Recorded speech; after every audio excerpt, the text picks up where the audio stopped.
Mr. Speaker, the Health Minister has previously questioned my concern for science, and today I return the favor. At least 75 recent studies have shown that optimal vitamin D levels significantly reduce susceptibility to COVID-19 and significantly improve health outcomes if people do get infected.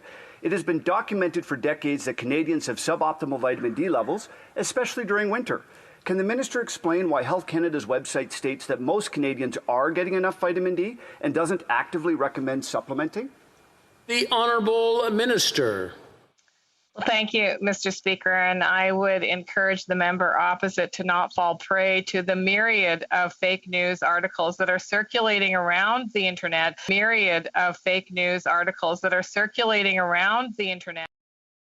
Declaring something fake news is not an argument, and it's certainly not evidence to counter the very serious claim being made by the Member of Parliament that vitamin D supplementation can help in the fight against SARS-CoV-2. Most of us know that vitamin D is very important for our health generally.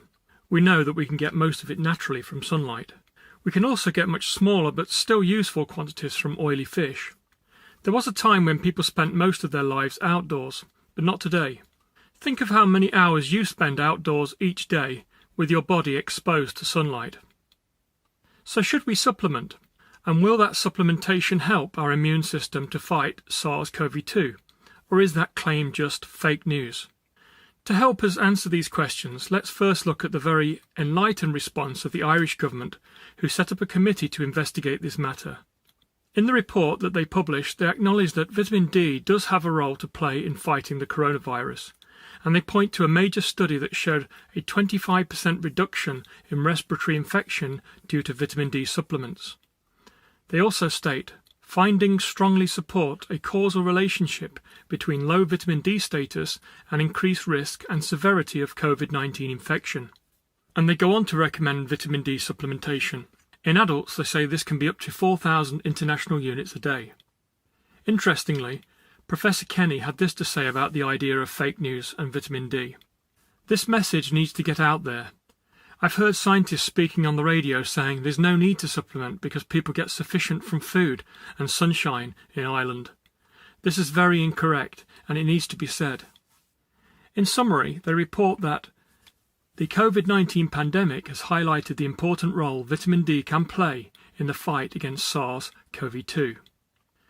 Clearly then, the Irish government doesn't see vitamin D as fake news in the war with COVID, and they are willing to recommend supplementation up to 4,000 international units. However, the story gets really interesting when we start looking at what doctors are actually doing for themselves. For example, we've heard a lot from Dr. Fauci over the past couple of years. Because I represent science. Has he said anything about vitamin D? In a recent interview with Jennifer Garner, he said this. There are two vitamins that you should consider. For example, if you are deficient in vitamin D, that does have an impact on your susceptibility to infection. So I would not mind recommending, and I do it myself, taking vitamin D supplement. The other vitamin that people take is vitamin C because it's a good antioxidant. So if people want to take a gram or two at the most of vitamin C, that would be fine. So, Dr. Fauci takes vitamin D and vitamin C. But how much vitamin D? The YouTuber Dr. John Campbell found out for us.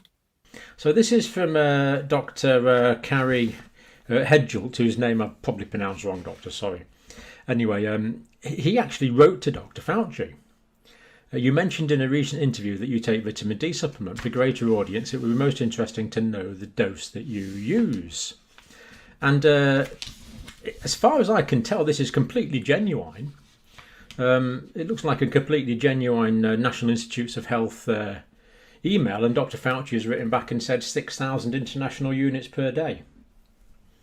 Fascinating. 6,000 international units. Is Dr. Fauci alone in this seemingly high supplementation? No, he's not alone. In fact, more than 200 other scientists and doctors have put together this letter outlining the need for more vitamin D in relation to COVID. Most of the scientists say they would recommend 4,000 international units to others, but some take even more than this for themselves. I've put a link to the letter in the description to this video. It's worth looking at. Dr. John Campbell has investigated this question of supplementation in several videos and has spoken about dosages, and in particular this paper that came out in September 2021.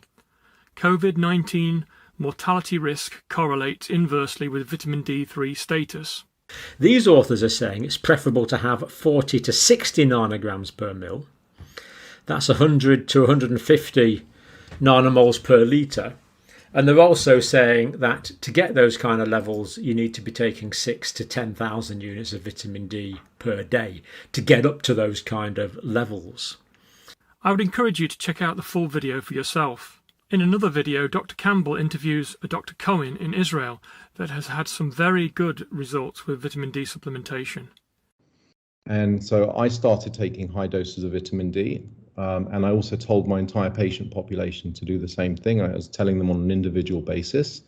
And it's not enough to go by scientifically, but I have well over 1,500, close to 2,000 patients easily who come to my clinic, if not a lot more than that. And as many of them as possible, I told to take vitamin D, and I keep telling them, I keep reinforcing it. And I tell them what dose to take. I tell them to take vitamin K2, and I also tell them to take zinc. And then I tell them to up the dose of zinc if they actually develop any viral symptoms, and I tell them what to do. And what I can say is I've had quite a few patients with COVID, as would be expected. And I've probably had a handful who ended up getting to the emergency department and then being sent home with some kind of a treatment plan. I've not had a single patient admitted into hospital, let alone be on an intensive care unit. I usually tell people to take 4,000 units if they're normal adult, but I also test many people's vitamin D levels. And even in Israel, where it's sunny and people have quite a bit of exposure to the sun, I find quite a lot of people who've got low levels of vitamin D. Other YouTube doctors have had similar conversations. For example, Dr. Berg interviewed the critical care specialist Dr. Schwelt, who was able to give some very valuable insights. And I would say 90% of the people that were coming in for COVID-19 that were severe enough to need to go on oxygen, they were all deficient. So we're talking less than 30. I could count on one hand throughout the entire year the number of patients that I saw coming in with normal vitamin D levels, but coming in requiring oxygen.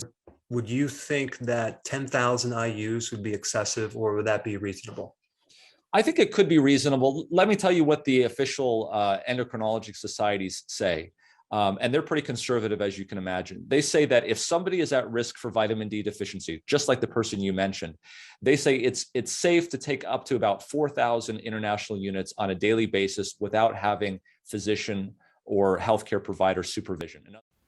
Dr. Schwelt was also interviewed by Dr. Patrick, and they also discussed supplemental dosages. We do have some associative studies that seem to show, at least in those studies that we talked about earlier, where they looked at 191,000 people, that SARS-CoV-2 rates started to go up once levels drop below 50. So that's an interesting number. In terms of supplementation, though, it's the upper tolerable intake that's been set by the Institute of Medicine has been 4,000 IUs a day. And what about, vitamin D is a fat-soluble vitamin. What about toxicity?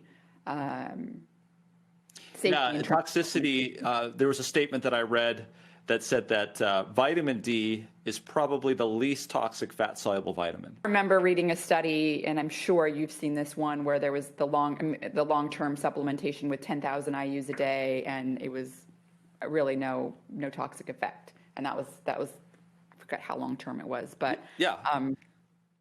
Finally, Dr. Brett Weinstein interviewed Dr. Benskin and Dr. Davies about two new papers they've published on the subject, and a 2-hour-long video is highly recommended. Here are a couple of very relevant clips. The vast majority of people, it's extremely hard to overdose on vitamin D. It's a carefully regulated part of the immune system. And of course, there are plenty of enzymes that start ramping up to get rid of it if you have too much. Because we produce it, not a vitamin, we produce it in our skin in certain bands of UV light, which you get at most sort of peak summertime. And of course, half an hour of summer sunshine in the middle of the day, full body sunshine, will generate about 10,000 international units of vitamin D. All the other studies that showed that vitamin D worked well, there were 3 studies out of Spain, there were several from France, there were a lot of different prospective studies that showed that vitamin D dramatically decreased COVID case rates, COVID hospitalizations, COVID death rates, COVID ICU rates. All of those things were dramatically reduced when people had vitamin D prior to getting COVID-19 or early on when they first got COVID-19. The USRDA is off by a factor of close to 10. It's not just a decimal error movement. It's a more complicated statistical error than that. But the USRDA should probably be closer to 7,000 international units rather than 400 to 800 international units. So what do you think? Is it really fake news to suggest that vitamin D supplementation is important in boosting your immune system in this war against COVID?